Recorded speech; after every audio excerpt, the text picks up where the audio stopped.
On the morning Chief Adebayo Ajayi decided to become invisible, the most powerful man in Lagos stood before a cracked bathroom mirror and wondered whether his empire would survive the truth. If you're new to this channel, just subscribe now, and say it in the comment section. The mirror did not belong in the marble master suite of his Ikoyi mansion. It was small, slightly fogged around the edges, taken from the staff quarters at the back of the compound. He had asked the house manager to leave it there without explanation. Now he studied his reflection, not the tailored navy suit hanging on the door, not the diamond-studded cufflinks resting on the counter, but the plain blue janitor's uniform folded neatly on the sink. From the outside, Ajayi Group Holdings was untouchable. Construction, telecommunications, logistics, all servicing. If it moved through Lagos, chances were high Adebayo's company had touched it. Ministers answered his calls. Bank managers stood when he entered. Newspapers printed his quotes without question. Yet, as he buttoned the coarse fabric of the cleaner's shirt, he felt something he had not felt in years: uncertainty. He adjusted the cap low over his forehead. The uniform fit poorly. The trousers were slightly short, exposing his ankles. The name tag pinned crookedly to his chest read, Bayo. He whispered the name under his breath. Bayo the janitor. The words tasted strange. Outside his bedroom door, the house was alive with quiet activity. Cooks in the kitchen. Gardeners trimming hedges. Drivers polishing vehicles that cost more than some estates in Surulere. None of them would imagine that the man they served was about to walk into his own headquarters disguised as one of the lowest paid staff members. He walked through the hallway unnoticed. The domestic staff bowed slightly as he passed, but their eyes did not linger. They were trained not to stare. At the garage, his personal driver, Tunde, nearly dropped his cloth when he saw him. So? Tunde blinked rapidly. Is everything all right? Adebayo lifted a finger to his lips. From this moment, he said calmly, you do not know me. Tunde swallowed. Yes, sir. I will enter through the staff gate today. You will drive as usual and park at the executive entrance. Let them believe I am in meetings outside the country. Tunde hesitated. Sir, may I ask why? Adebayo's gaze sharpened. Because I no longer trust the reports I receive. And I no longer trust the smiles I see in that building. He walked away before further questions could form. The Ajayi Group headquarters towered over Victoria Island like a monument to ambition. Glass walls reflected the morning sun. The company logo, bold silver letters, glimmered above the entrance. Employees streamed inside, heels clicking, briefcases swinging, laughter forced and polite. At the staff gate behind the building, a different atmosphere waited. Security guards leaned against a rusted post. A small queue of cleaners and maintenance workers shuffled forward, ID cards dangling from worn lanyards. Adebayo joined them silently. The security officer barely glanced at him. ID, he muttered. Adebayo handed over the temporary card his HR director had unknowingly approved 2 days earlier, thinking it was for a new recruit. The guard scanned it lazily. Bayo, he read aloud. Cleaning unit. 4th floor today. Don't be slow. Adebayo nodded. Yes, sir. The word scraped his pride. Inside, the contrast struck him immediately. The executive lobby smelled of imported perfume and polished marble. The staff corridor smelled of disinfectant and damp mops. The walls here were not glass but plain cream paint, chipped in places. He took a mop and bucket from the storage closet. The handle felt unfamiliar in his hands that usually signed multi-million naira contracts. As he stepped into the main hallway of the 4th floor, conversations hushed briefly, then resumed. 2 junior staff stood near the photocopier. Did you see the email? One whispered urgently. The one from Mr. Adeyemi, the other replied. He wants the presentation changed again. But it was his mistake. Lower your voice, the second warned. Do you want to lose your job? Adebayo moved closer, pretending to focus on the floor tiles. The first woman sighed. Sometimes I think they enjoy shouting at us. Enjoy? The other gave a humorless laugh. This place runs on shouting. Adebayo's grip tightened around the mop. He had built this company from nothing. From a single rented office and a borrowed desk. He remembered sleeping on the floor during the early years, sharing meals with the first 5 employees. Back then, he had promised himself something: if he ever became powerful, he would never forget what it felt like to struggle. So when had he forgotten? A loud voice sliced through the corridor. Zainab! My office. Now! Heads turned. A young woman rose from her desk slowly.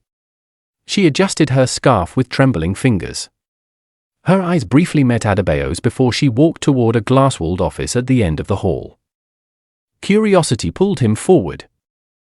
Through the transparent walls, he watched. Mr. Colonel Adeyemi stood behind his desk, tie loosened but authority intact. He did not invite her to sit. Do you understand what you've done? Colonel demanded. Zainab's voice was steady but soft. Sir, the figures were already incorrect before they reached me. I sent an email to clarify. Are you blaming your supervisor? Colonel cut in sharply. No, sir. I'm explaining. Colonel laughed, a short, cruel sound. Explaining? Do you know who will face the board if this report is wrong? Me. And you expect me to tell them a junior analyst made an innocent mistake? But I didn't. Enough. He slammed his palm on the desk. Even through the glass, the sound made people flinch. You people are replaceable. Do not forget that. The word echoed in Adebayo's mind. Replaceable. Zainab swallowed hard. Yes, sir. Fix it before noon. And next time, use your brain. She walked out with controlled steps, but once she reached her desk, her hands shook visibly. Adebayo pushed his mop slowly across the tiles, watching the room carefully. No one spoke to her. No one defended her. They simply returned to their screens. He approached her desk cautiously. Madam, he said gently, lowering his voice, sorry to disturb. Please, may I clean here? She looked up, surprised at the politeness. Oh, yes. Sorry. He wiped around her chair. After a moment, he said quietly, sometimes mistakes are not what they seem. She glanced at him curiously. You heard? It is hard not to hear when someone is shouting. A faint smile touched her lips. You're new? Yes. She hesitated, then whispered, just do your job quietly. That's how you survive here. Survive. Not thrive. Not grow. Survive. As the morning unfolded, Adebayo saw more than quarterly reports had ever shown him.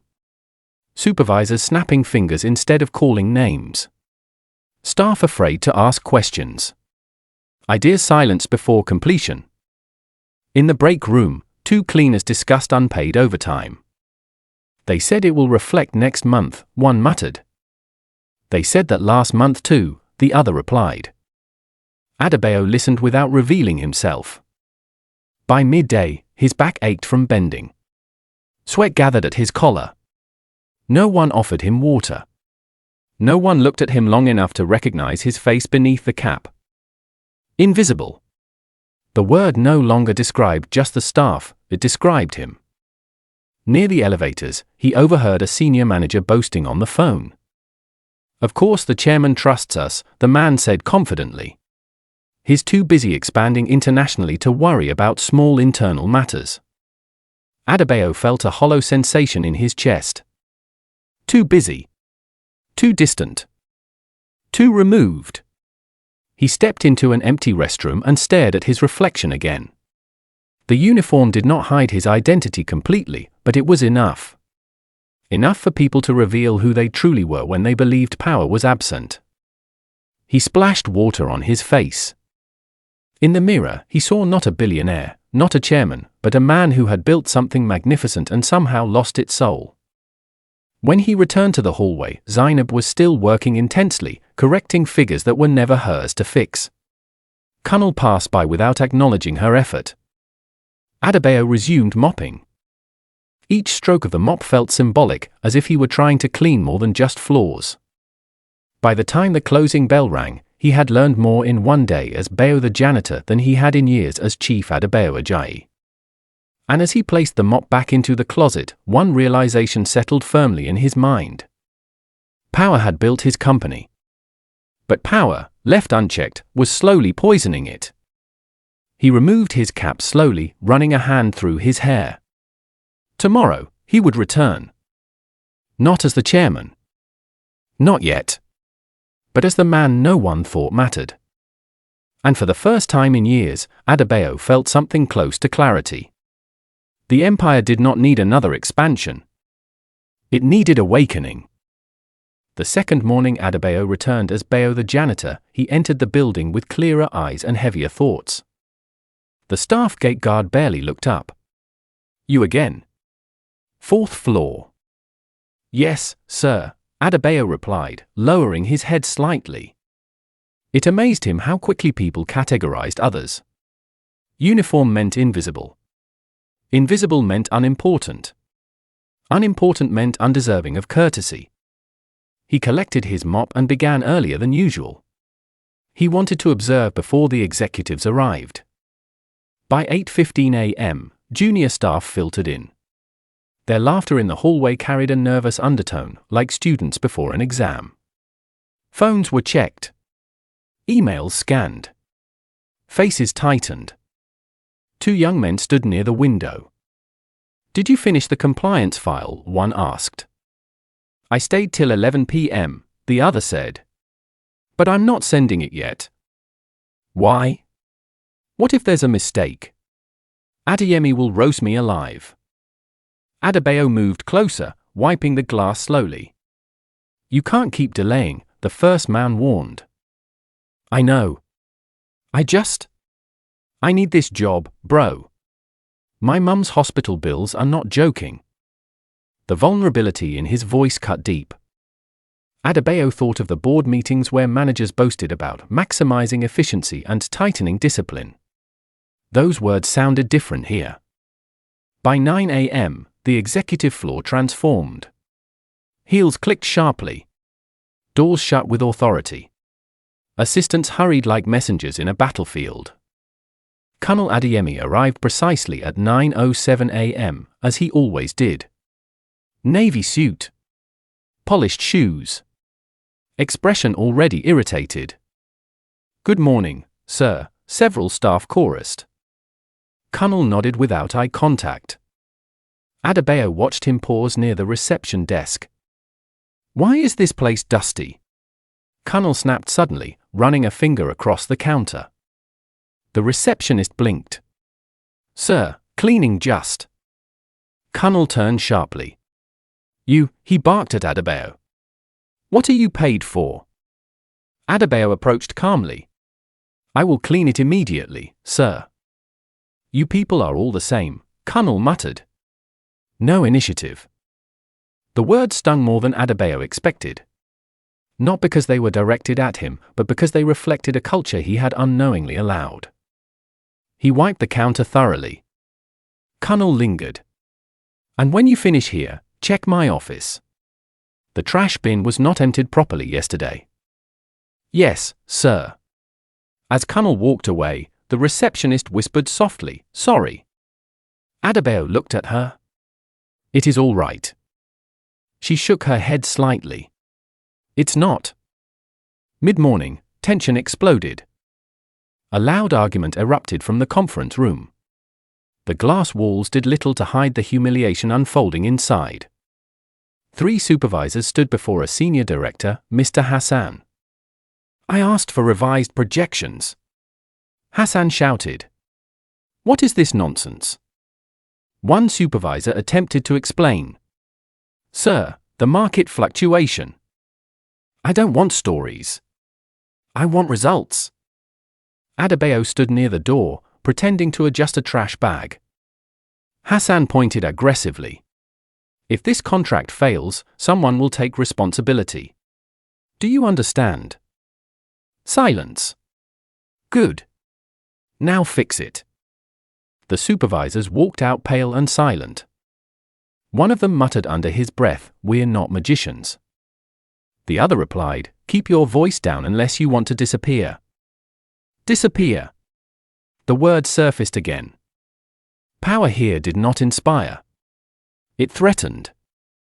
In the break room around noon, Adebayo sat quietly with the maintenance staff. A dented kettle boiled in the corner. One cleaner, Musa, sighed heavily. They reduced our overtime again. Another replied, but they're hiring new consultants. Big money. Musa shook his head. Consultants don't mop floors. They laughed dryly. Adebayo spoke gently. Have you raised it with HR? Musa looked at him with mild disbelief. You must really be new. Why? HR works for them, not us. The statement lingered in the air. After lunch, the incident that shifted something inside Adebayo occurred. Zainab stood before the entire analytics team as Kunal projected a slide on the screen. This, Kunal announced coldly, is what happens when attention to detail is absent. The slide displayed incorrect numbers Adebayo recognized from the earlier error. Zainab's eyes widened. Sir, those figures were corrected yesterday. Kunal didn't look at her. Apparently not well enough. They were corrected, sir. The updated file. Are you arguing? Kunal interrupted sharply. The room fell silent. Zainab inhaled slowly. No, sir. Good. Then accept the correction and move on. Her humiliation was deliberate. A demonstration of authority.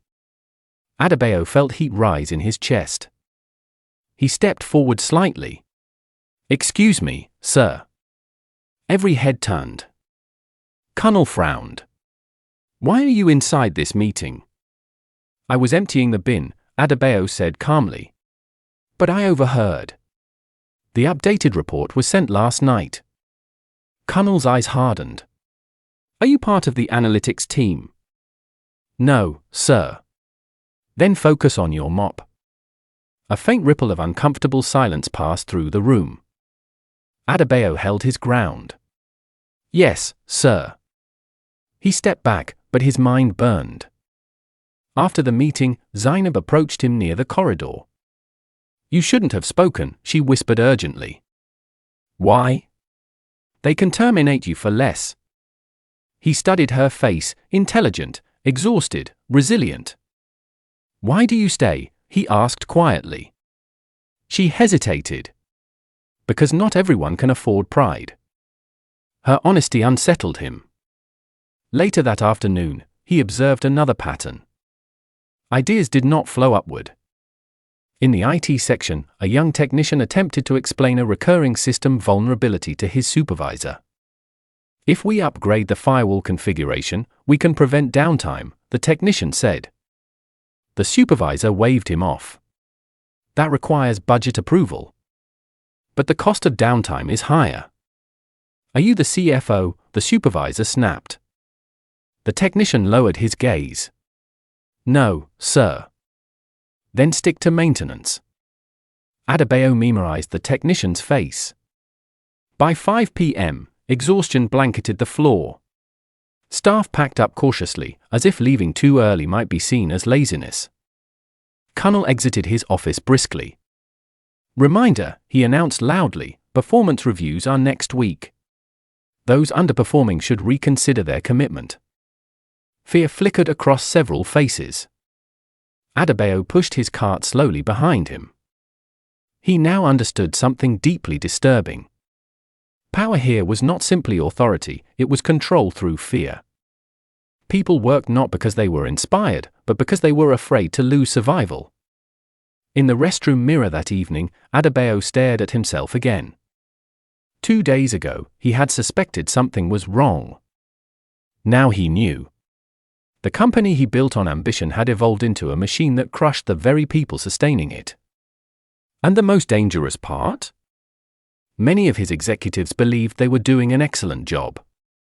As he changed back into his regular clothes at home later that night, he replayed every conversation in his mind. You people are replaceable. HR works for them. Not everyone can afford pride. Each sentence was a crack in the foundation of his empire. His phone buzzed with congratulatory messages about a new international partnership. He ignored them. Because for the first time in years, profit was not the most urgent issue. Character was. He leaned back in his chair and exhaled slowly. Tomorrow, he would dig deeper. Not just into the behavior of managers, but into the systems protecting them. If fear had become the company's language, then he needed to learn exactly how fluently it was spoken. And this time, he would not just observe. He would remember every face, every voice, every injustice. Because when the time came to act, he intended to act with precision. By the third morning, Bayo the janitor no longer felt like a disguise. He felt like a witness. The staff gate opened with its usual reluctant creak. The security guard did not bother scanning his ID properly this time. You cleaners should start earlier, the guard muttered. Executives complained yesterday. Adebayo nodded quietly. We'll try harder. We. The word felt unfamiliar on his tongue in this role. He moved through the service corridor toward the executive floor. The air conditioning hummed steadily, masking tension beneath polished surfaces. Today, he decided, he would spend less time watching from the edges and more time listening inside offices. At 8:40 a.m., he entered Colonel Adeyemi's office to empty the trash bin as instructed. The office smelled of leather and expensive cologne. Floor-to-ceiling windows displayed Lagos in full motion, traffic, construction cranes, distant ocean haze. Colonel stood by his desk, phone pressed to his ear. I don't care how you do it, Colonel said sharply. Push the contractor to sign before legal reviews everything. Pause. Yes, I know there are clauses missing. That's why we fix it later. Another pause. Listen, the chairman is focused on expansion. He's not looking at internal paperwork. Adebayo's grip tightened around the trash liner. Colonel turned slightly and noticed him. What are you standing there for? Move. Yes, sir, Adebayo said, lowering his head. As he left the office, one thought echoed loudly, corners were being cut deliberately. Near the elevators, he saw the young IT technician again, the one whose suggestion had been dismissed. The man sat alone on a bench, laptop open, typing rapidly. Adebayo approached casually. Good morning. The technician looked up, surprised someone had addressed him. Morning. You work in IT? Adebayo asked. Yes. Systems maintenance. You seem busy. The young man smiled faintly. Always. Especially when people ignore preventive advice. Adebayo leaned his mop against the wall. Like what? The technician hesitated, then shrugged. We have recurring server overloads. I designed a restructuring plan months ago. It would cost money up front, but it would prevent crashes. Did you present it? Yes. Twice. And? They said it wasn't urgent. Adebayo studied him closely. Intelligent eyes. Quiet frustration. What's your name? Adebayo asked. Samuel. Samuel Okori. Adebayo nodded slowly. Keep your plan. Samuel raised an eyebrow. Why? Because one day, someone might listen. Samuel chuckled lightly. If that day comes, let me know. Before Adebayo could respond, a sharp voice echoed from down the corridor. Samuel! The executive printer is down again. Samuel closed his laptop quickly. Coming. As he rushed off, Adebayo felt something shift. Talent existed in this building. It was simply buried beneath arrogance. Later that morning, a departmental meeting took place on the executive floor. Adebayo maneuvered his cart nearby, pretending to polish a side table outside the conference room. Inside, voices overlapped. "We can't keep delaying compliance audits," one manager insisted. Cunnell responded smoothly, "Audits slow growth. And lawsuits slow it more," another voice argued. Cunnell sighed. "We handle issues as they arise." Adebayo recognized the tone, calculated confidence masking risk. Through the glass, he saw Mr. Hassan nod approvingly at Cunnell. "Speed is competitive advantage," Hassan said firmly. "The chairman built this company by moving faster than everyone else." Adebayo almost laughed at the irony. Yes, he had moved fast. But he had never intended speed to replace integrity. The meeting ended abruptly when an assistant rushed in. "Sir, the logistics tracking system is glitching again. Deliveries are not updating." Hassan frowned. "Call IT." Minutes later, Samuel arrived, laptop under his arm.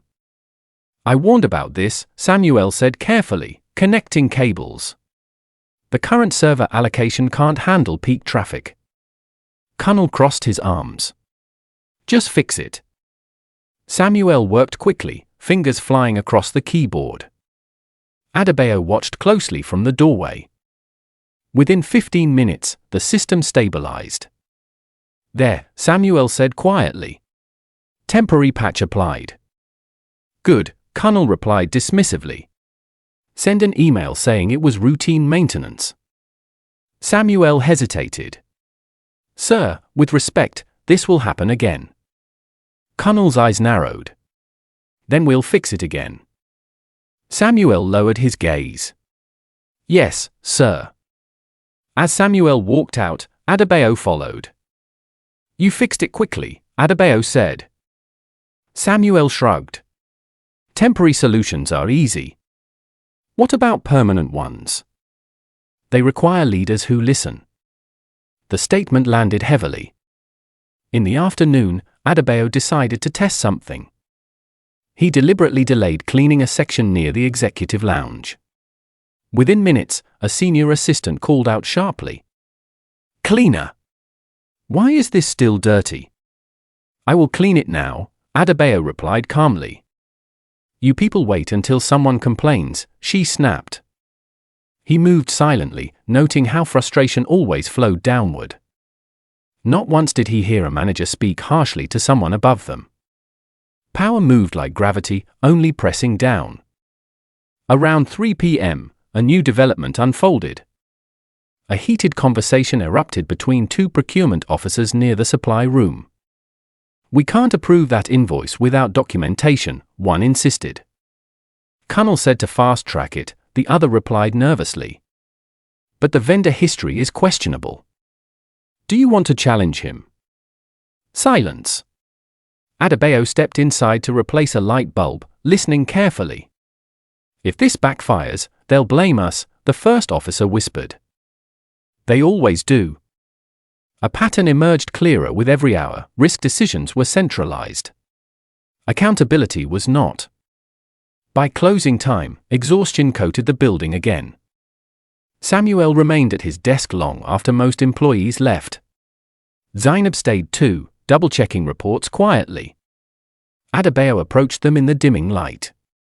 "You both work very hard," he said. Zainab smiled faintly. "Hard work is safer than visibility." Samuel laughed softly. "Visibility here is dangerous." Adebayo looked at them thoughtfully. "What would you change if you had power?" They exchanged glances. Samuel spoke first. "Transparency." Zainab added, "Respect." "An opportunity," Samuel said. "Not just for favorites." Adebayo nodded slowly. "If leadership changed," Zainab continued carefully, "people would give more than they're giving now." "Why don't they already?" Adebayo asked. Samuel answered without hesitation. Because no one gives their best to someone who sees them as replaceable. The word surfaced again. Replaceable.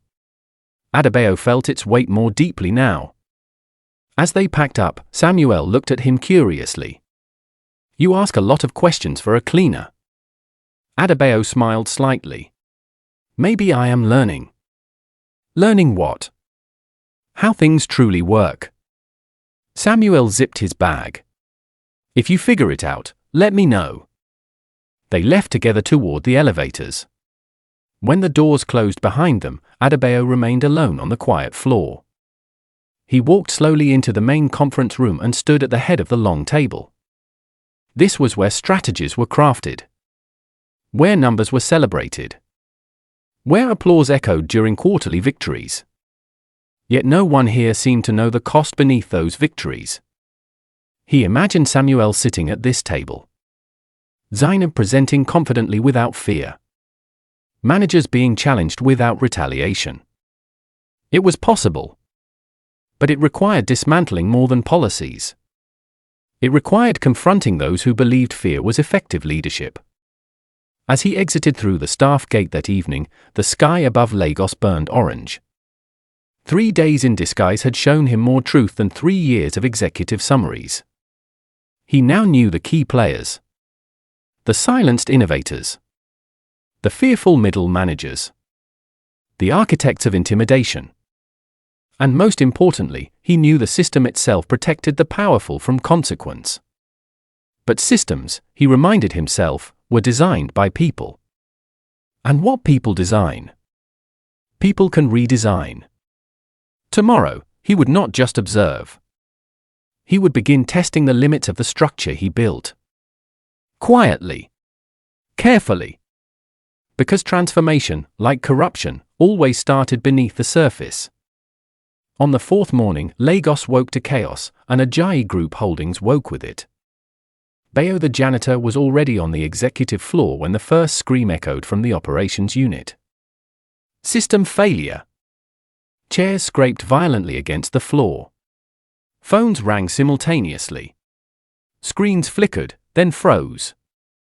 Adebayo stood near the corridor window, mop in hand, watching panic unfold in real time. What do you mean deliveries are frozen? A logistics supervisor shouted into his phone. I mean the tracking system is down nationwide, the voice on the other end yelled back. Within minutes, the atmosphere transformed from tense to frantic. Colonel Adeyemi stormed out of his office. What is happening? The central server is overloaded, an assistant replied breathlessly. We can't access shipment data. Colonel swore under his breath. Call IT. Samuel arrived almost immediately, laptop open before he reached the conference table. I warned about this, he said quietly but firmly. Not now, Colonel snapped. Fix it. Samuel connected cables rapidly, scanning error codes. Adebayo moved closer, pretending to empty a nearby trash bin. Traffic surge exceeded threshold, Samuel muttered. The temporary patch can't hold. How long? Hassan demanded as he entered the room. If we reroute load distribution manually, maybe 3 hours, Samuel replied. 3 hours? Hassan exploded. We have perishable shipments stuck. Zainab appeared at the doorway, holding printed reports. Sir, customer complaints are rising on social media. Colonel turned sharply. Why are you here? I compiled real-time complaint data, she said, voice steady despite the tension. If we don't respond within the hour, we risk contract penalties. For a moment, silence filled the room. Adebayo watched carefully. This was the test. Not just of systems, but of leadership? Samuel spoke again. We need temporary authorization to access the backup server allocation. That requires CFO clearance, Hassan said stiffly. Then get it, Samuel replied, surprising even himself. Colonel glared. Watch your tone. With respect, sir, Samuel continued, hand still moving across the keyboard, tone will not restore the system. The room froze. Adebayo felt a spark of pride. Hassan pulled out his phone. Fine. I'll call. Meanwhile, Zainab stepped beside Samuel. If I categorize affected regions by revenue weight, we can prioritize rerouting. Samuel nodded quickly. Do it. For the first time since the crisis began, collaboration replaced blame. Adebayo quietly stepped back, observing how natural leadership emerged when fear loosened its grip. Minutes felt like hours. Sweat dotted foreheads. Ties loosened. Voices lowered into focused urgency. Samuel typed commands rapidly. Backup server responding. Zainab handed him printed data. Highest loss risk, Port Harcourt and Abuja routes. Rerouting those first, Samuel said. Colonel paced restlessly. This cannot reach the chairman. Adebayo nearly smiled at the irony. 30 minutes later, partial system restoration appeared on screens. We have movement, the logistics officer shouted. Phone stopped ringing quite as violently. Samuel exhaled slowly. Temporary stabilization achieved. Full recovery will take overnight restructuring.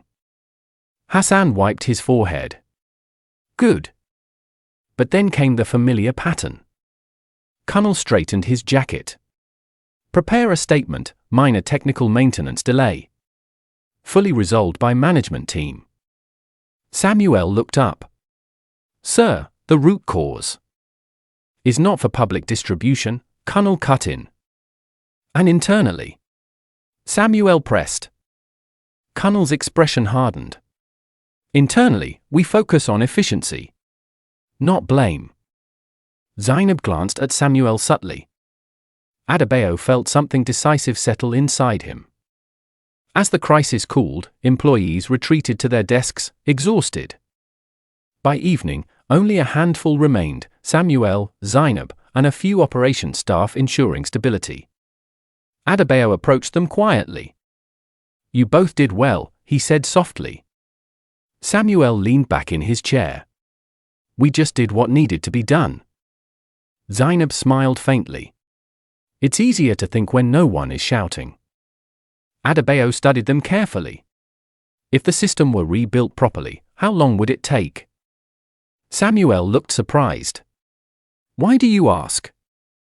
Curiosity. Samuel considered. 2 weeks for full restructuring. Maybe less with support.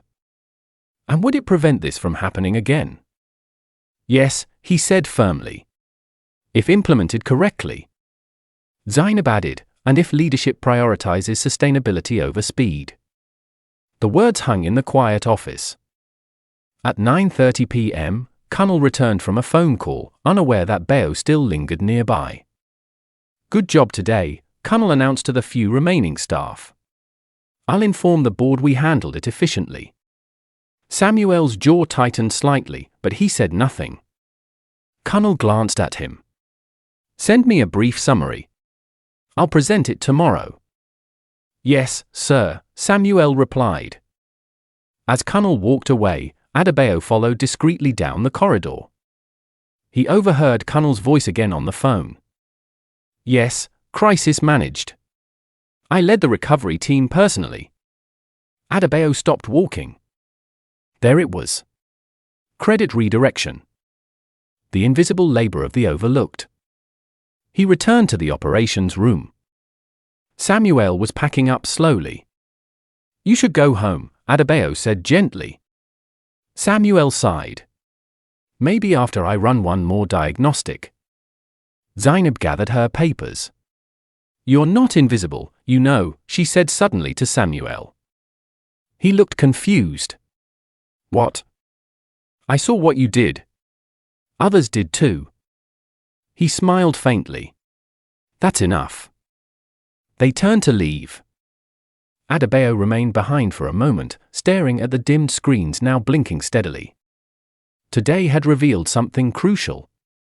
When fear retreated, even briefly, competence flourished. No shouting. No humiliation. Just problem solving.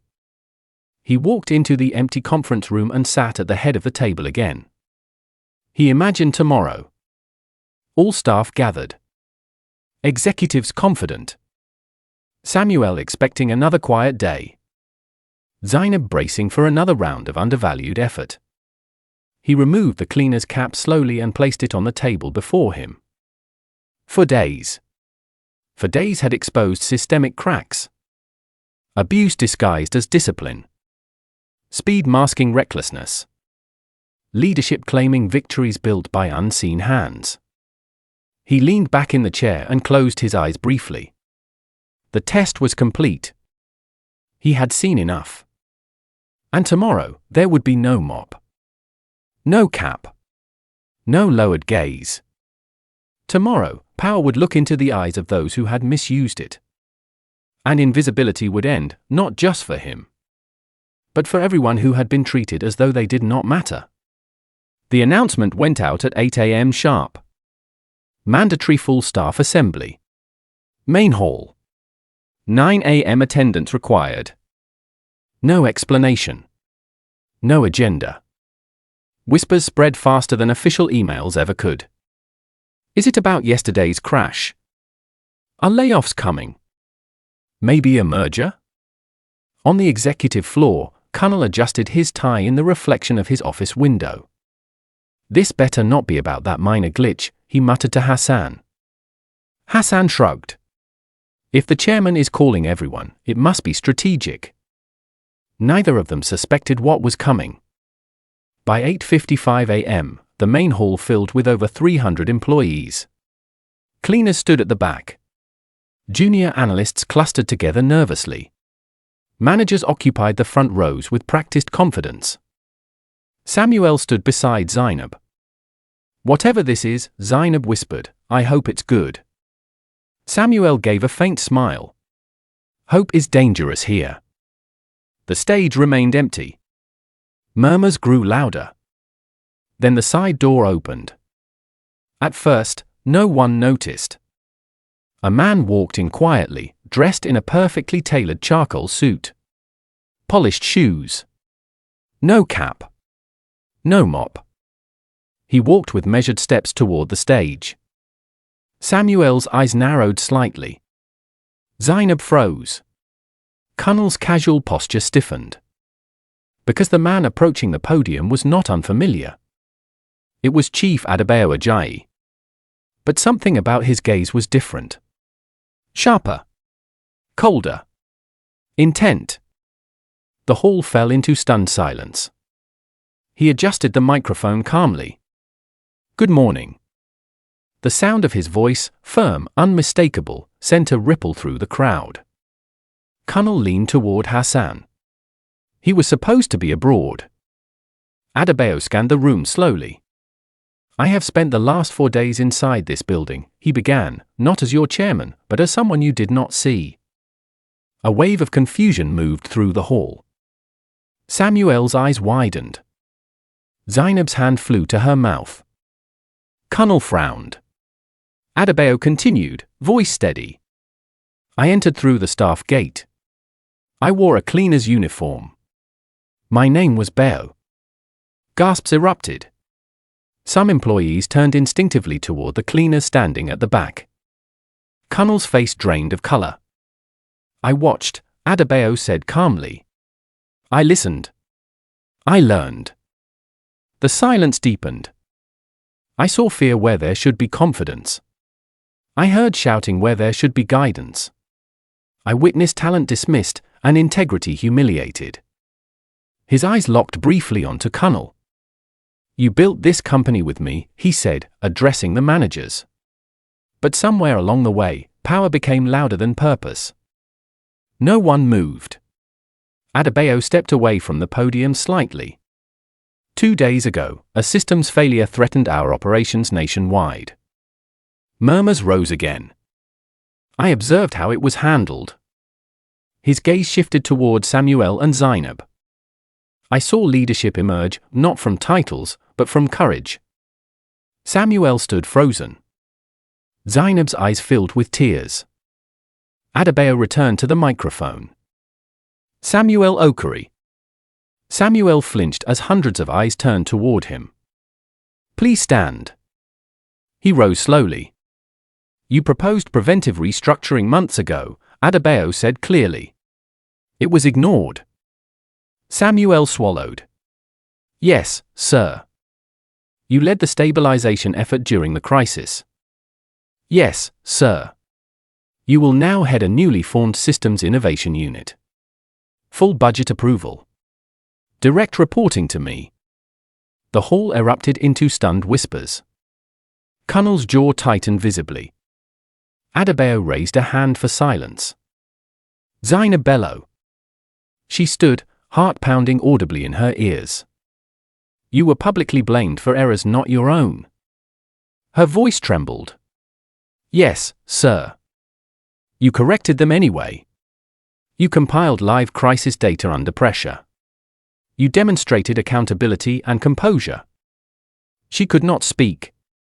You are promoted to Senior Data Strategy Analyst. Effective immediately.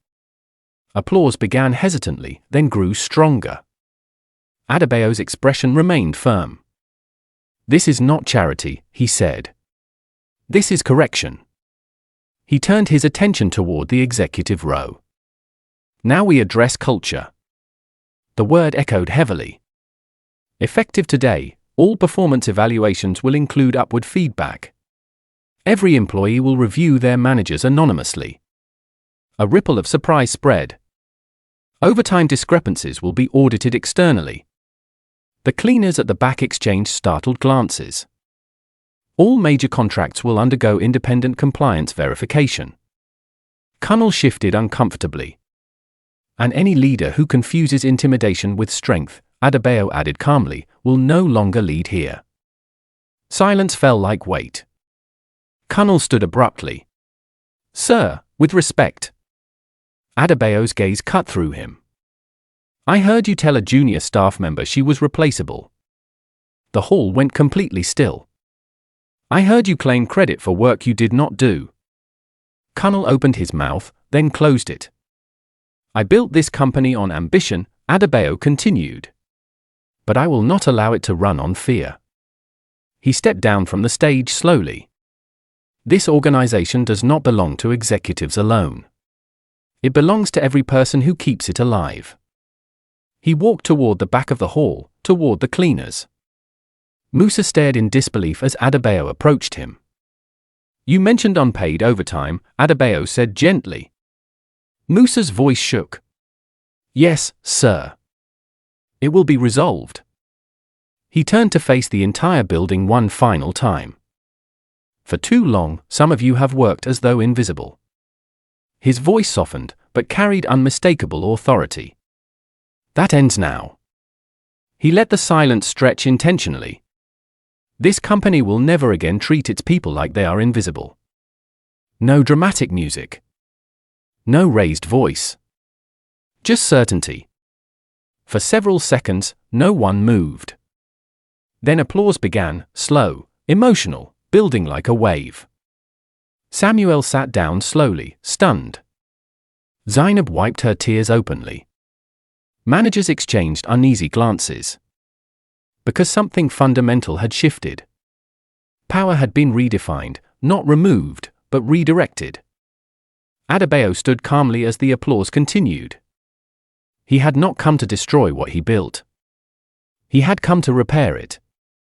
And in that hall, filled with faces he finally truly saw, the invisible became visible. Not through rebellion. Not through collapse. But through leadership that remembered why it began.